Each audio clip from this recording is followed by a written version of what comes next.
sampailah kepada hikmah beliau yang ke-187.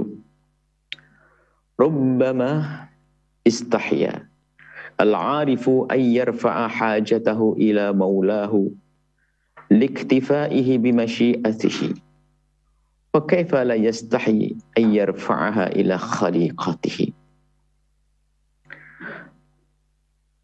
Rubbama, Ibn Athaillah menggunakan kalimat rubbama yang artinya adalah bukan senantiasa, akan tapi kadangkala. Istahya malu al-arifu, seorang yang sudah kenal Allah, arif, yang kenal Allah dengan sesungguhnya. Masalah arif billah sudah dijelaskan pada pertemuan sebelumnya. Arif adalah orang yang kenal Allah dengan sesungguhnya. Sehingga gelar kekasih Allah adalah al-arif billah, orang yang kenal Allah. Orang yang kenal Allah dengan sesungguhnya, bukan sekedar dengan akalnya. Kan ada mengenal Tuhan dengan akalnya, dialog. Menggunakan satu hujjah aklilah, dalil akli. Tapi juga diimani dengan hatinya. Kemudian dirasakan. Kalau disebutkan dalam hadis Jibril kan ada maqam orang berislam, beriman, berislam, beriman, kemudian berihsan.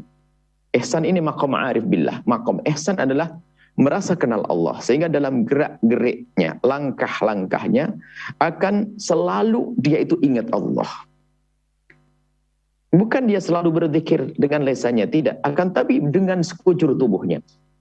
Sehingga dia tidak akan melangkahkan kakinya kecuali sudah dipastikan bahasanya ini menuju ke tempat yang halal. Dia tidak akan berucap kecuali yakin kalau itu diridhoi oleh Allah. Dia tidak akan melihat kecuali yakin itu adalah halal. Sehingga dalam hadis lain disebutkan kalau para kekasih Allah itu Allah akan menjadi matanya, Allah akan menjadi tangannya, Allah akan menjadi telinganya, Allah akan menjadi kakinya untuk melangkah. Maksudnya Allah menjadi matanya, bukan Allah menjadi mata. Na'udzubillah, ini keyakinan yang salah. Tapi Allah akan menjaga matanya. Sehingga matanya orang yang kenal Allah akan dijaga oleh Allah, susah melihat yang haram. Telinganya dijaga oleh Allah, susah mendengar yang haram. Bahkan seandainya dia berusaha untuk mendengar yang haram pun tidak diizinkan oleh Allah, karena dijaga oleh Allah. Lisannya pun demikian. Nah, al-arif, orang yang sudah kenal Allah itu, rubbama istahya, kadang dia itu merasa malu untuk mengangkat hajatnya kepada Allah. Memohon kepada Allah, dia itu malu. Kenapa? Liktifai bimasyiatihi. Karena dia merasa cukup, bahasanya Allah Maha Tahu, dan apa yang Allah berlakukan kepadanya dan Allah yang kehendaki kepadanya adalah yang terbaik. Ini adalah makom tinggi. Kalau orang sudah sampai makom seperti ini, adalah makom orang yang bebas daripada dibelenggu oleh dunia. Maka dia menjadi orang yang kaya sesungguhnya karena kaya dengan Allah. Dengan Allah. Jadi begini, kalau orang sudah kenal mohon kepada Allah, mengangkat hajatnya, hajat. Jadi begini, karena seorang hamba, jika sudah sibuk dengan karunia Allah, lalu dia menyibukkan dirinya untuk mensyukuri karunia Allah, dan karunia Allah yang Allah berikan kepadanya teramat banyak, maka dia hanya sibuk mengingat karunia-Nya sehingga tidak sempat mengingat apa yang ia inginkan. Repotnya adalah manusia yang tidak pernah mengingat karunia Allah sehingga seolah-olah dia kurang terus, maka banyak memohonnya kepada Allah. Dan memohon kepada Allah memang bukan suatu yang salah. Akan tapi satu makom yang luar biasa adalah di saat seorang hamba meminta kepada Allah ini nggak sempat. Karena bagaimana aku sempat meminta karena karunia Allah belum sempat aku syukuri. Mungkin saat itu dia diuji dengan kekurangan. Dia nggak sempat mengadahkan tangan mengadu kepada Allah untuk memohon agar dipenuhi kekurangannya. Karena apa? Belum sempat memohon, dia sudah teringat dengan karunia Allah. Ini orang kaya yang sesungguhnya. Ada orang diberi oleh Allah dengan banyak kekayaan tapi seperti orang fakir. Di dalam hatinya ada ketamaan, seolah-olah Allah tidak memberi apa-apa kepadanya. Nah, ini makom. Cuman di sini sebetulnya Imam Ibn Athaillah kalimat rubbama. Rubbama itu apa? para kekasih Allah tidak selalu makom itu. Jadi benar dia menengadahkan tangan sudah tidak sempat memohon itu. Tapi tidak selalu. Sehingga kadang-kadang kita temukan mereka memohon. Nah, di saat memohonnya pun, lihat. Bukan karena dia ingin menyodorkan kepada Allah tentang hajatnya. Karena dia yakin Allah sudah tahu kenapa aku harus memohon kepada Allah. Karena Allah sudah tahu. Kata Imam Haddad, qad kafani ilmu Rabbi, sudah cukup Allah tahu tentang hajatku. Cuman aku memohon kepada Allah. Ini aku lakukan karena apa? Untuk aku menampakkan di hadapan Allah tentang kelemahanku. Masih ingat yang pernah kami sampaikan pada pertemuan yang lalu bahwasanya banyak dari kita kalau berdoa kita itu hanya karena kita memenuhi keinginan kita. Hendaknya kita harus naik pangkat di saat kita memohon kepada Allah karena kita memenuhi permintaan Allah. Apa permintaan Allah? Allah merintahkan kepada kita, ud'uni, mintalah kepadaku. Tanda penghambaanmu kepadaku. Tanda hajatmu kepadaku. Ud'uni astajib lakum. Mintalah kau kepadaku. Jadi kita tuh berdoa kalau sudah pangkat tinggi. Memohonnya ini, kita memohon kepada Allah itu karena apa? Bukan karena kita ingin memenuhi hajat kita. Tapi karena kita memenuhi permintaan Allah. Ini berbeda sekali. Dan memang ini adalah makom. Dan memang kita adalah makom, kita makom lah. Alhamdulillah makom selamat deh. Kalau kita punya hajat, ya hajat beneran. Kita sabar minta kepada Allah. Cuman kita Imam Ibn Atha al-Sakandari mengajari kepada kita, hendaknya kita sadar. Jadi kalau kita meminta kepada Allah, memang ini kewajibanku. Pun sudah tahu Allah. Kalau ini para kekasih Allah, kalau bukan karena ada firman Allah, ud'uni astajib lakum, mereka tidak akan memohon kepada Allah. Kalau bukan ada perintah dari Allah, ud'uni, mintalah kepadaku, niscaya mereka tidak akan memohon kepada Allah. Karena apa? Allah sudah tahu kenapa aku mohon. Malu aku mohon, sudah terlalu banyak Allah berikan kepadaku. Akan tapi ketahuilah wahai para kekasih Allah, ini adalah makom tinggi. Kita mungkin belum sampai di sana. Paling tidak kita dengar cerita orang-orang semacam itu. Sehingga mengurangilah kita ketamaan kita kepada dunia. Tertipunya kita dengan dunia. Sehingga kita mulai berubahlah, ayo. Di saat kita memohon kepada Allah, betul-betul permohonan yang khusyuk. Benar kita itu mohon kepada Allah karena kita ingin memenuhi hajat kita. Kita sadari. Cuman yuk kita belajar bagaimana kita meningkatkan bahasanya. Di saat aku memohon kepada Allah karena aku memenuhi permintaan Allah. Dan di saat seorang hamba memohon kepada Allah karena memenuhi permintaan Allah, apakah dia pernah merasa kecewa? Tapi kalau seorang hamba memohon hanya karena dia ingin memenuhi hajatnya, maka ketahuilah, bisa saja dia berkata, aku sudah berdoa lama tapi belum dikabul. Bahkan mungkin menjadikan bahaya imannya akan runtuh. Dia tidak pernah sholat, kenapa kaya? Saya melarat terus, padahal saya sholat terus, saya juga berdoa. Karena keroposnya pemahaman tentang dakwah, tentang doa.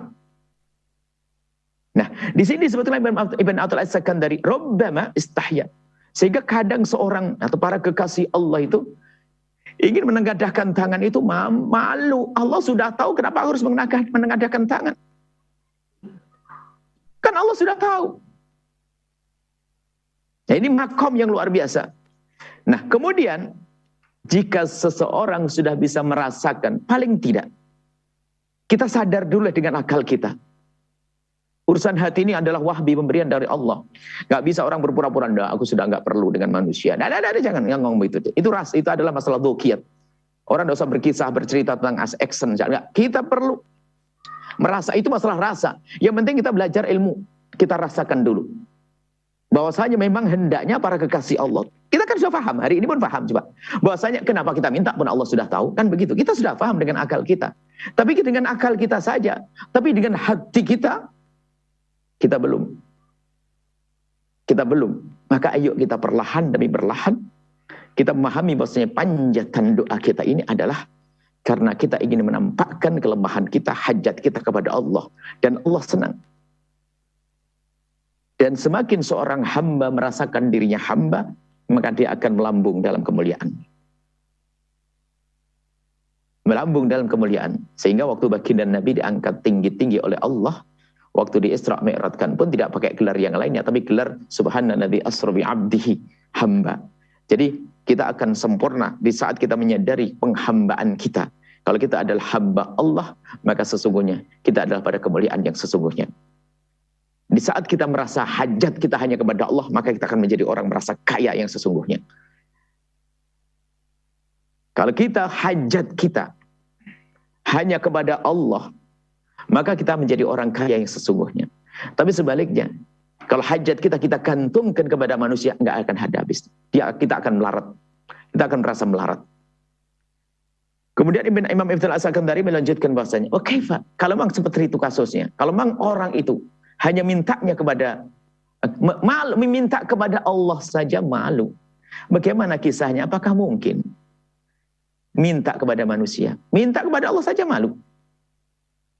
Fakaifa la yastahi ayyarfa'ahu ila khaliqatihi. Lalu bagaimana dia tidak malu untuk mengangkat atau mengajukan permohonannya kepada manusia?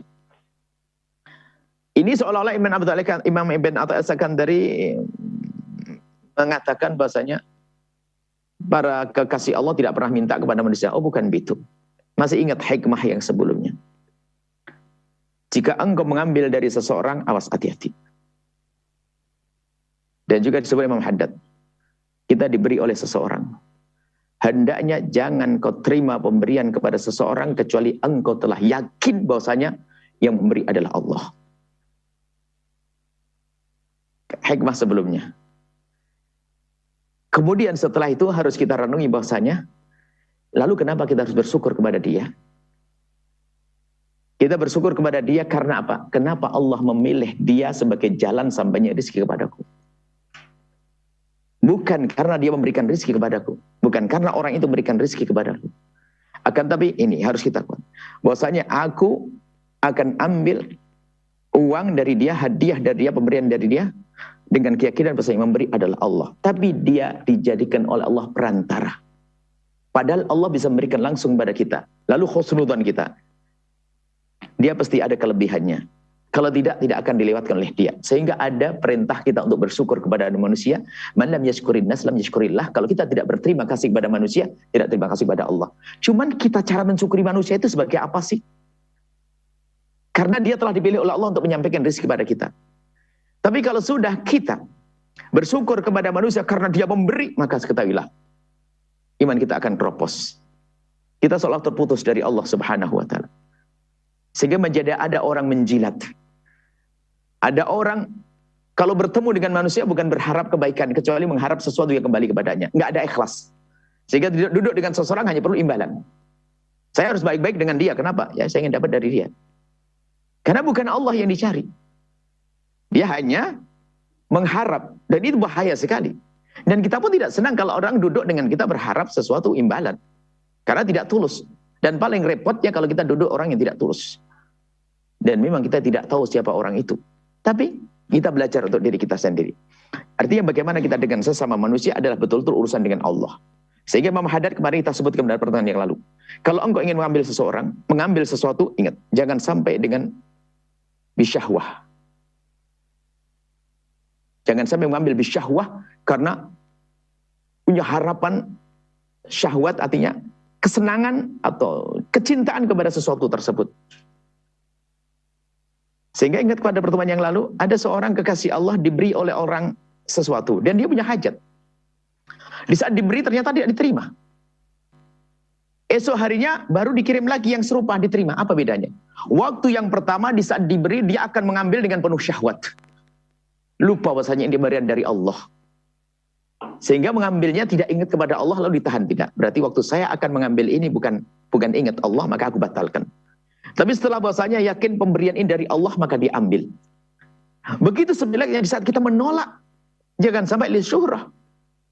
Ngambil li syahwah, menolak li syuhrah adalah jelek. Menolak li syuhrah itu ada, misalnya ada seorang, apa saja. Kemarin disebutkan, seorang ustadz atau apa, enggak mau menerima duit. Kenapa? Biar dibilang dia orang paling ikhlas.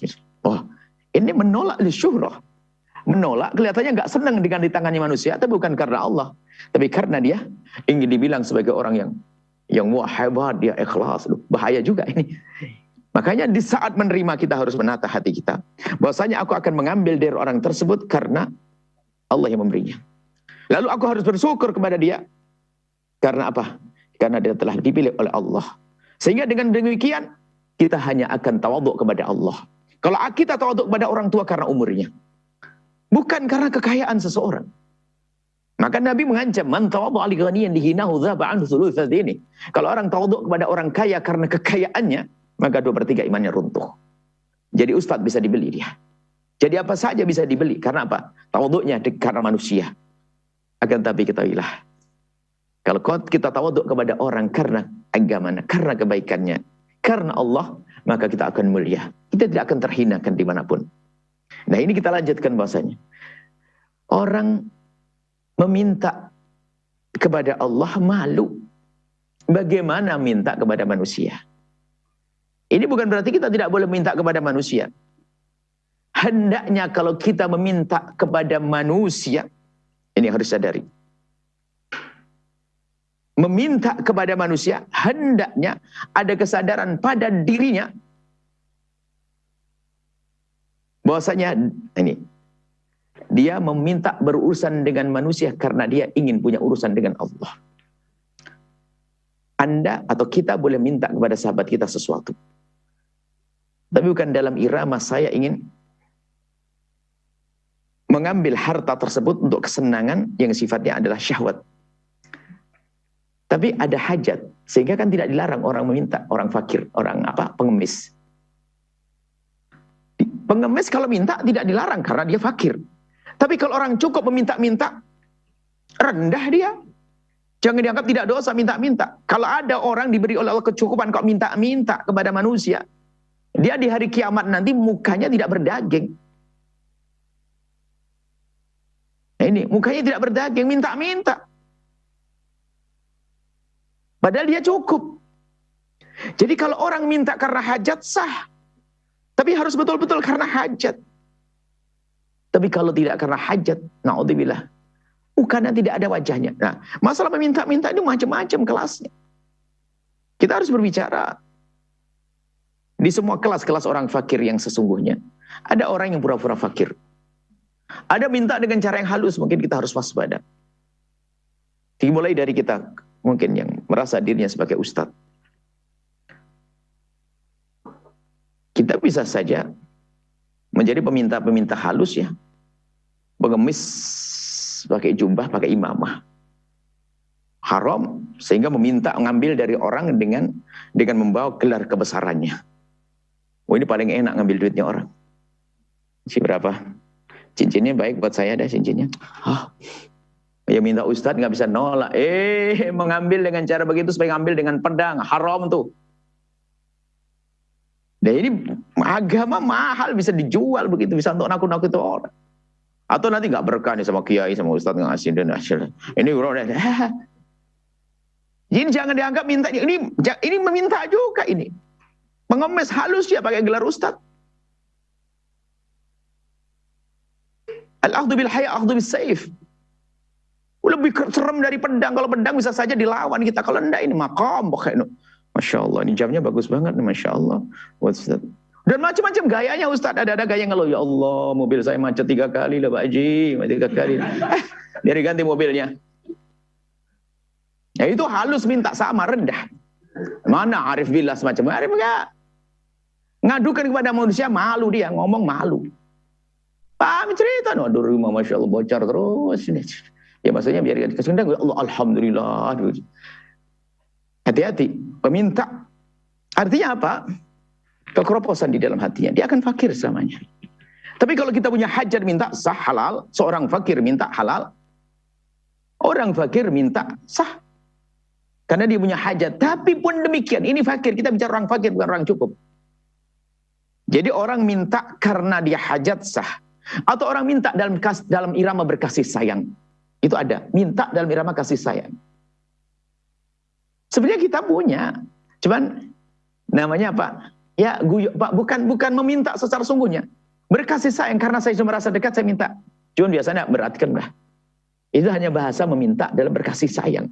Memberi berkasih sayang sehingga tahabu. Memberi hadiah itu sah. Dalam irama menumbuhkan kasih sayang dan cinta. Yang gak benar adalah kita meminta untuk syahwat tadi itu. Untuk dia cinta dunia. Biasanya yang suka minta-minta itu kurang paling pelit, dia minta susah. Karena dia tidak mengerti memberi, dia hanya meminta saja dan menyakit. Nah, makom mulia yang diingat oleh Imam Ibn Athaillah As-Sakandari adalah bagaimana seorang yang minta kepada Allah saja kadang dia mikir. Malu dia bagaimana minta kepada manusia. Alangkah kayanya orang ini. Sehingga duduk dengan orang kaya pun dia nggak pernah dia berangan-angan dari koceknya tuh. Kan muskilah problem ya. Siapapun kalau duduk dengan orang kaya, kemudian dia tamak dengan hartanya, dia rendah di hadapannya. Nabi sudah mengatakan, 2/3 imannya itu hilang, dan dia akan terendahkan. Sehingga sudah mulai action basa-basinya, segala macam. Orang kaya sendiri nggak senang dengan orang itu. Kok remeh banget dia. Sehingga bisa saja dibeli saja. Alah, kasih duit, diam tuh. Kasih diam ustadznya, kasih diam. Astagfirullah. Kita mulia dengan Allah. Maka Ustadz, ini adalah kita bicara tentang kalau Ustadz duduk dengan orang kaya, bagaimana akan kita menjadi satu hubungan yang baik. Kalau ada Ustadz duduk dengan orang kaya, mengharap kekayaannya, maka dia telah salah. Tapi kalau ada seorang Ustadz duduk dengan orang kaya mengharap semoga orang kaya itu menjadi orang dermawan, maka itu sah. Tandanya tulus apa? Enggak harus dia berbuat baik dengan saya. Yang penting aku pengen duduk dengan orang kaya itu, saya akan duduk dengan dia, saya akan ngobrol, saya akan rayu sampai dia berbuat baik. Biarpun tidak dengan saya. Biarpun tidak dengan saya. Intinya bagaimana dia berbuat baik. Selesai. Lah tujuannya ya bagaimana membuat dia selamat. Saya tidak pengen ada orang kaya masuk neraka gitu saja. Makanya kadang sebagai ustadz itu kalau ingin datang pada orang kaya harus pikir ulang, benar dan saya datang pada dia mengharapkan kekayaannya atau saya mengharapkan dia selamat, ini beda. Jalannya sama, bahasanya sama, niatnya yang beda. Ayo, saya datang kepada dia itu karena apa? Karena saya menginginkan duitnya dia untuk bangun pondok saya, karena yang punya pondok mungkin. Itu masih syahwat juga, sebab pondok juga prestis di kalangan ustaz, pondoknya paling gede, paling keren, paling banyak santrinya, itu juga untuk sombong bisa kok. Jangan dianggap sombong hanya dengan dunia saja, tidak. Dengan gede-gedean jamaah juga disebutkan kok, pangkat gede-gedean jamaah, wah jamaahnya ribuan, majelis yang banyak, pondoknya gede, bisa sombong kok. Nah, di saat kita duduk dengan orang kaya atau duduk dengan pejabat, kita merindukan dia selamat. Bukan kita merindukan kebaikan duniawi kepada kita. Kalau ternyata mereka berbuat baik kepada kita pun, balik rumusnya sebelumnya tadi, kita mengambilnya seperti apa? Kalau saya mengambil karena saya berharap, tolak. Kalau saya mengambil karena saya berharap, saya tolak. Harus tolak, kalau pengen selamat hati. Tapi kalau sudah mengambilnya dengan bahwasanya ini adalah Allah kasihkan jalan, dan bukan dengan syahwat, maka boleh diterima. Tapi juga di saat menolak, ada kan tidak mau. Oh, saya tidak mau bantuan dari, misalnya nggak mau ada pondok, nggak mau bantuan pemerintah ya, misalnya. Ya kalau tidak terima sudah biasa saja, nggak diterima saja. Nggak usah teriak tuh, astagfirullahaladzim, saya tidak mau bantuan pemerintah. Allah, ngapain ngomong teriak-teriak? Diam aja deh. Kok main action nggak perlu? Kita perlu serius kok dengan Allah. Kalau nggak mau ya sudah. Jangan menolak syuhrati. Menolak biar disebut, wah ini ajib, ustadz paling ikhlas saja. Gak mau dapat bantuan. Allah ikhlas. Maka kita perlu belajar dari Ibn Attal As-Sakandari. Nah, di saat kita duduk dengan orang kaya, maka Imam Nawawi mengajarkan apa? Sehingga sebagian para kekasih Allah itu menghindari duduk dengan orang kaya, karena khawatir dia melihat kekayaannya lalu pengen. Bahkan masuk rumahnya dia nggak mau. Tapi doanya lancar dia. Mendoakan lancar. Mendoakan ya Allah semoga orang kaya tetanggaku menjadi orang kaya ahli surga. Semoga orang selalu doa sampai melihat rumahnya. Kemudian jangan sampai ya Allah dia umat kekasih Nabi Muhammad. Jangan sampai hidupnya di dunia dengan kenikmatan. Tapi di akhirat masuk neraka. Nangis dia. Tapi disuruh masuk ke rumahnya. Ntar dulu. Ntar. Jangan-jangan saya mengharap. Pengen ganti mobil. Pengen dibangunkan rumah. Oh ini bahaya banget. Kemudian, kalau kita duduk dengan orang yang kaya, maka hendaknya kita merindukan dia selamat. Selamat, itu paling penting. Sebab itu tanda mahabbah. La yu'minu ahadukum hatta yuhibba li akhi ma yuhibbu li nafsih. Tidak sempurna iman kita kecuali kita mencintai seseorang seperti kita mencintai untuk diri sendiri. Pernah enggak dengar ada orang ngomong begini, sudahlah yang penting banyak, nggak ikhlas nggak apa-apa. Paling kurang ajarnya Ustaz. Loh, lah kalau nggak ikhlas nggak dapat pahala kan? Berarti kita tidak menginginkan kebaikan di dia. Ini ustadz egois. Sudahlah yang menyumbang kok cuma sedikit. Banyak, yang penting banyak. Nggak ikhlas nggak apa-apa. Waduh. Ini kurang ajar, hati-hati kalau ada ustadz ngomong ini ustadz kurang ajar. Ustadz nggak ngerti dakwah dia, nggak ngerti. Kita tuh ngajak dia sedekah biar dia selamat masuk surga. Kok yang penting banyak, nggak ikhlas nggak apa-apa. Ini hati-hati, waspada ini. Kadang-kadang itu menunjukkan kalau dia tuh nggak kenal Allah. Masa ada orang, saya teringat suatu ketika, guru mulia. Setelah kita cerita perkembangan pondok begini. Beliau tidak langsung gembira begitu. Beliau kelihatannya sedih lihat saya. Ya, dengar. Jujur. Sudah banyak orang bantu kamu. Sudah banyak orang berjuang denganmu. Jujur. Kamu pernah tidak mendoakan dia di saat engkau mengadu kepada Allah di tengah malam? Saya kaget. Kayak saya dipukul. Ajib. Memang betul selama ini kita tidak pernah mendoakan. Sebab saya egois. Saya hanya ingin bikin pondok. Tidak benar caramu berjuang sebelum kamu bisa mendoakan mereka di saat kau sendiri dengan Allah. Hanya nerima duitnya nggak pernah doain kan kurang ajar. Bangun pondok nggak pernah doain. Saya diingatkan langsung astagfirullah, betul juga ya. Selama ini kita hanya datang sama orang, ayo Pak Haji berjuang, ayo Pak Ustaz berjuang dapat duit ini, tapi nggak pernah doakan. Berarti apa yang kau inginkan? Berarti kau hanya menginginkan pondokmu gede, kamu tidak menginginkan dia selamat. Bisa jadi itu Ustaz khianat. Makanya kami sampaikan kepada semua ini, para pemirsa di mana berada. Mungkin Anda seorang pengurus masjid. Anda harus setiap saat mendoakan mereka yang telah membantu masjid Anda. Doakan. Dan semoga Allah berikan keikhlasan. Sehingga, lihat, kalau kita sadar bahwa kita ingin mengajak dia itu agar dia selamat, maka di saat kita mengajak pun dengan cara yang paling indah. Bagaimana mereka seorang pejabat itu selamat, seorang kaya selamat dengan hartanya. Ajak dengan cara yang indah. Diambil hatinya. Sehingga orang berbuat baik itu senang. Tidak cukup berbuat baik sekali. Ada orang berbuat baik sekali kapok. Karena caranya salah. Dan lebih terpenting lagi adalah kita biar selamat adalah agar kita tulus doakan mereka. Siapapun Anda yang mengajak orang berjuang, maka ketahuilah Anda harus bisa mendoakan setiap saat di saat Anda sendiri, itu tanda ketulusan Anda. Sehingga kalaupun Anda mengadukan hajat Anda kepada manusia tersebut, pasti ada hubungannya dengan Allah. Karena Anda menghendaki dia baik. Tapi kalau sudah lupa mendoakan, berarti hanya menghendaki keuntungan, keberhasilan, kesuksesan pada diri dia sendiri. Nah ini. Kemudian juga kami sampaikan dalam urusan, kami sambungkan juga. Dalam urusan mengajak kepada kebaikan. Seolah-olah bertentangan dengan rumus tadi. Kita minta kepada manusia untuk hajat kita, itu yang berbahaya, harus waspada. Tapi kita mengajak manusia, meminta kepada manusia, mengajak, membawa manusia, mengajak, tapi untuk kemuliaan agama itu sah, tapi dengan catatan.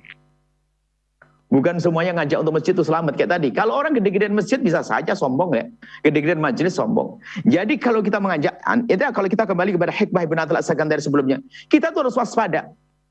Bukankah kemarin disebutkan takbir, ungkapan kebaikan yang diucapkan oleh seorang itu hendaknya ungkapan yang diterima, yang orang yang benar. Ungkapannya adalah benar, dari hati yang benar, dengan cara yang benar. Itu baru penyampaian yang sah. Kalimatnya benar, dari hati yang tulus, cara penyampaiannya benar. Sehingga mengajak orang itu nggak cukup kita hanya mengandalkan kehebatan kita. Andalkan Allah dong. Imam Nawawi rahimahullah ta'ala mengingatkan bahasanya, kalau kita ingin mengajar, siapapun, jangan lupa malam harinya itu sholat. Kemudian mendoakan orang yang akan diajar. Allah. Kalau nggak sempat datang ke majelis, di majelis sholat 2 rakaat, kalau itu masjid, tahiyatul masjid sekalian. Kalau tidak, sholat 2 rakaat, lalu menengadahkan tangan, memohon kepada Allah, semoga Allah memberikan hidayah kepada orang yang akan diajar. Loh, ini yang sering dilupakan oleh hamba Allah. Kita sering mengajak orang itu mengandalkan kehebatan kita. Mungkin dia seorang yang lisannya fasih. Wah, kalau ngomong dijamin, wah bakal terpesona dia, bakal. Tidak. Yang menjadikan orang itu luluh karena ketulusan. Luluh sesungguhnya, bukan luluh tertipu. Sehingga orang dulu itu Kalau ngadakan pengajian yang ikhlas itu, yang setiap malam nangis mendoakan muridnya, itu nggak usah pakai sound system. Suaranya juga nggak lantang-lantang. Ngajarnya pun setengah ngantuk-ngantuk, tapi jamaahnya soleh-soleh. Ngajarnya cuma begini, bagaimana bisa nyampe ilmunya? Ketulusan. Sehingga kalau kita ingin mengajak seseorang, kita belajar semuanya. Bukan berarti yang ngomong sudah ngomong. Enggak, kita belajar makanya. Dan saya sudah pastikan kok, semua majelis yang kami adakan adalah bukan nasihati orang lain, akan tapi saya nasihati siapapun yang mendengar. Dan yang paling dekat adalah kuping saya. Selesai. Saya meninggalkan saya sendiri. Bahkan yang sering saya sebut itu adalah yang ganjel di pikiran saya. Kenapa saya nyebut begini-begini? Saya jangan dengki. Mungkin kalau waktu itu saya tumbuh dengki di hati saya. Jangan dendam. Ya mungkin waktu itu saya lagi marah sama orang. Jadi kita bukan serta menasihati orang kok ini kan. Enggak, saya. Kata Imam Haddad itu orang istimewa. Setelah mengatakan wa'alaika ya akhi, di saat menasihati wahai engkau saudaraku, wahai saudaraku.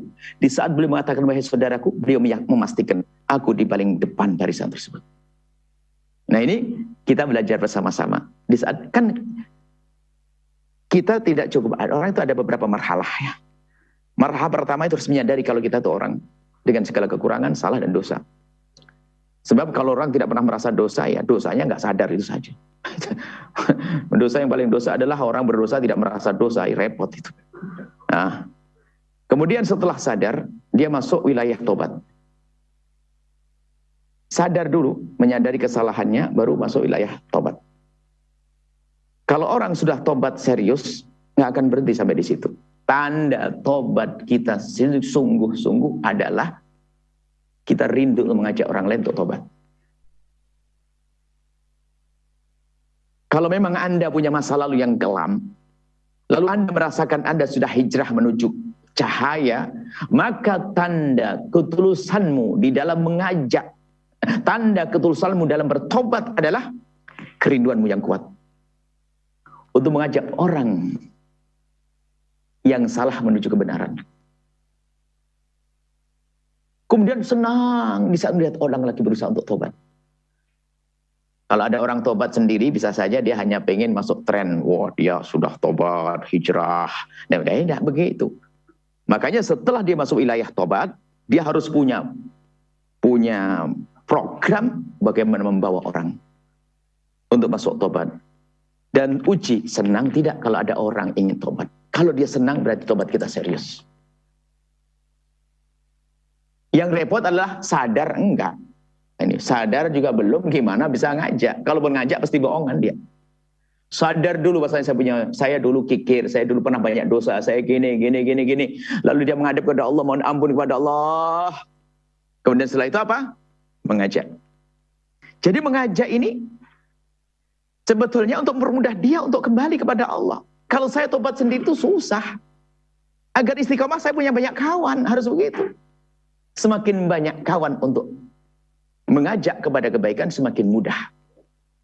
Maka termasuk yang kami serukan adalah kalau ingin berbuat baik jangan sendirian.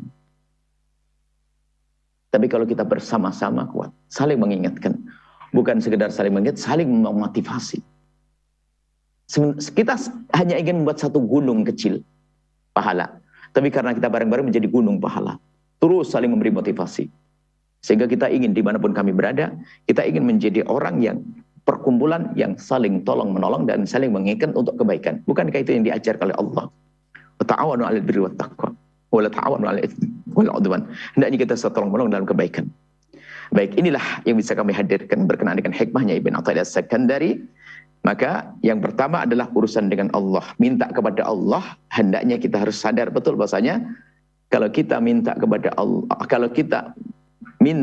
Allah, hendaknya kita sudah bisa menyadari bahwasanya kita itu menjalankan perintah Allah.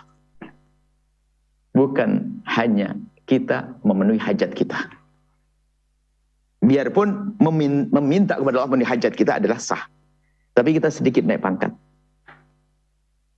Agar apa? Agar mudah kita menerima apa yang Allah perlakukan pada kita. Nggak ngeluh kepada Allah, kok doa aku tidak dikabul-kabul, nggak akan ngomong begitu. Kemudian setelah itu, di saat kita urusan dengan manusia, Kalau minta kepada Allah pun kita merasa malu karena Allah Maha tahu, bagaimana dengan manusia? Pun demikian, nah ada rambu-rambu. Kalau harus minta kepada manusia, gimana caranya? Minta kepada manusia, gimana caranya? Memang kita ada hajat yang sesungguhnya. Dan tidak dosa kalau orang fakir minta. Jangan di saat kita sudah cukup belum minta-minta, apalagi merasa fakir. Kemudian dalam irama untuk berkasih sayang, untuk saling beri hadiah dan seterusnya. Artinya jangan sampai kita itu meminta-minta kepada manusia hanya untuk memenuhi syahwat kita. Kalau kita kerjaan kita minta kepada manusia hanya memenuhi syahwat kita, nggak akan puas dia. Lihat, kalau jiwa kita jiwa seperti itu, nggak akan puas. Tapi kalau kita meminta kepada manusia karena hajat yang sesungguhnya, setelah terpenuhi hajat dia enteng. Dan di saat kita mengambil dari manusia, di saat kita mengambil dari manusia, hendaknya langsung kita sambungkan bahwasanya yang memberi itu adalah Allah. Istimewa. Kemudian kita harus bersyukur kepada manusia, karena apa? Karena Allah telah pilih dia. Sehingga kita tidak akan mudah terbeli oleh manusia. Kita menjadi orang mulia yang sesungguhnya. Mulia karena Allah subhanahu wa ta'ala. Sehingga mengangkat hajat kepada manusia, kita berpikir ulang, saya minta kepada manusia atas dasar apa? Benar enggak ini cara minta saya? Benar enggak saya minta? Dan caranya seperti apa? Tujuannya untuk apa? Jadi bukan hanya menjadi peminta-minta. Baik dengan peminta yang benar-benar minta atau minta halus tadi kita sebutkan. Minta halus itu yang paling bahaya. Atas nama kebesaran nama. Itu adalah nama besar, itu bahaya sekali. Dan semoga Allah menjaga kita. Dan semoga Allah mengayakan hati kita. Sampai dikatakan doa sebagian para salihin, ya Allah, kayakan hati kami. Jandakikan dunia di tangan kami, jangan kau jadikan dunia di hati kami. Jadikan dunia di tangan kami, jangan jadikan dunia di hati kami. Sehingga kita menjadi kaya, tidak akan kita merasa gelisah. Ada orang kaya gelisah. Kenapa? Ambisi, ide cemerlangnya untuk bisnis selalu berkembang. Sehingga dia menjadi budak dunia. Tapi kalau orang dengan Allah, dia bisa kaya raya. Kalau menjadi orang paling kaya sedunia. Cuman dia nyantai hatinya dengan Allah. Sehingga di saat dia punya proyek baru yang diingat Allah. Apa yang aku perbuat dengan hartaku ini? Dia akan menjadi orang yang bermanfaat. Kenapa? Di saat meniti kekayaan dengan Allah. Bukan di saat meniti kekayaan untuk menggedekan dirinya. Untuk kesombongannya. Untuk hawa nafsunya, syahwatnya. Kalau orang yang memenuhi syahwatnya namanya tamak. Dan orang tamak tidak akan puas. Sehingga dikatakan diisyaratkan oleh Nabi, kalau ada orang mengejar dunia hanya dengan ketamaannya, maka ketahuilah dia tidak akan puas. Kalau seandainya dikasih satu lembah emas, dia minta yang kedua. Dikasih juga, minta yang ketiga. Yang ketiga, minta kepada dan seterusnya sampai mati dia.